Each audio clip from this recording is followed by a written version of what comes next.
podcast update. So basically, around October the 1st, actually, um, well, hold on. Basically, before October 1st, 2019, I have a video that is on my channel called Dealing with Chronic Pain and Possible Relapse. And back then, I'm gonna put a link down in the description, like for that video.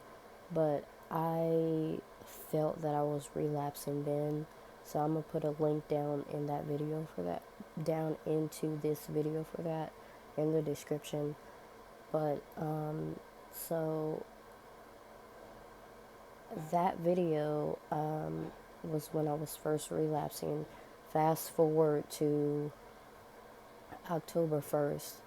October 1st, this was around my grandma's 1 year anniversary of her passing away.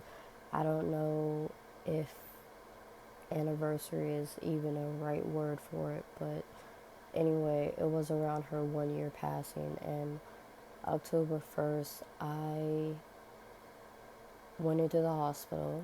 I was in the hospital for 9 days, and I called the suicide hotline that night because I wanted to go to the hospital because I wasn't feeling good, and so I called the suicide hotline, and that night I went to the hospital, and the police officer talked to me that night because the suicide hotline dispatched police officers and an ambulance, and so they dispatched that, and they dispatched them, and they came out, and they took me to the hospital. And when I was in the hospital, I stayed overnight because I had to wait until my hospital had a bed open for me.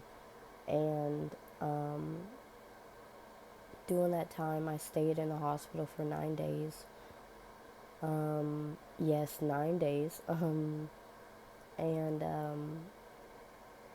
I got out the hospital around like October 9th or October 10th. So I stayed there for about like 9 or 10 days. But I when I got out the hospital, I had a panic attack, and this was around the time of my grandma's 1 year passing, and I got discharged that day, and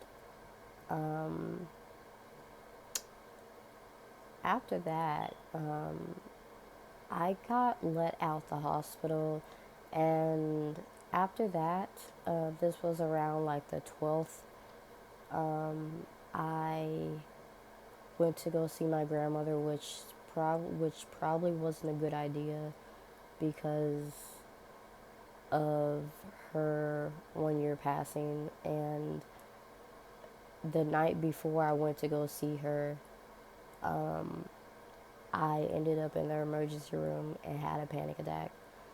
And the next day, I went to go see her, and since I didn't have, like, I was really depressed, and since I really didn't have any motivation or anything, I still had on my hospital gown, and I still had on, like, my hospital band and everything. I just didn't take it off, and I went to go see her, and after that, it was pretty crazy because in the hospital that 9 days, it wasn't until the end of that 9 days that my PTSD started messing with me really bad, and I had a lot of panic attacks, like, during the end of that hospital admission, and um, I it was really rough towards the end. Um, in inpatient, I talked about how me and my inpatient psychiatrist, we talked about symptoms of bipolar, and like just talking about that, because she told me that I do have symptoms of bipolar, but I'm not diagnosed with bipolar. So that was pretty interesting to talk about with her. Also, sorry if you hear the fan and the heater in the background. I'm really cold and I get cold easily. So, but um, but yeah, it was really interesting. So yeah, I was there for that 9-day hospital admission. This was around October 1st. And I didn't change any medication in this hospital admission. They had me on the same medication, um, basically, which was mirtazapine and Seroquel, and but I did in the hospital, because of my PTSD was acting up. They did raise me from 50 milligrams to 200 milligrams, which I'm not on anymore because that is a very high dose for me.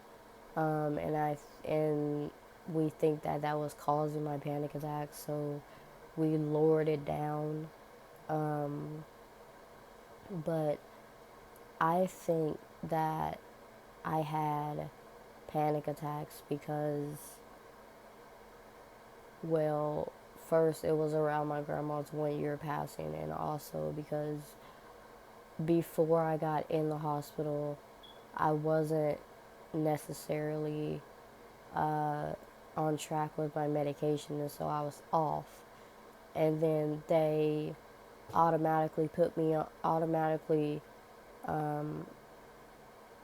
had me on 50 milligrams of Seroquel, then 100, then 200, and then it went up like all of a sudden, and I think that's why they... Hi guys, so I had to turn the light on because it was getting too dark in here. So, but yeah, but I think that's what was causing my panic attacks, and so yeah, I was on that for a minute because I wanted to see if that was causing it or not. So I was on like 200 milligrams of Seroquel for a little bit, then I got off. And then they told me to just slowly wean off of it because that was causing my panic attacks. So at the time I thought that was causing my panic attack, so I got off it. So whoa, the camera is having a mind of its own right now. Anyway, so yeah, so I got off of that, and then yeah, but then after that, after I got out the... excuse me for my hand. After I got off of that, the panic attacks did not stop. It actually got worse. And I am going to tell you guys about that in part 2 of my mental health update. The part 2 of my mental health update is going to be after Christmas Day.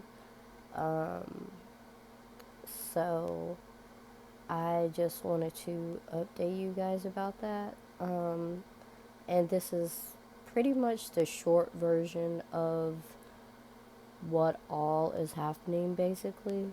But I'm going to tell you more about what happened. It's absolutely crazy and insane. So stay tuned for part two of my mental health update. So I will see you guys in part two. Bye.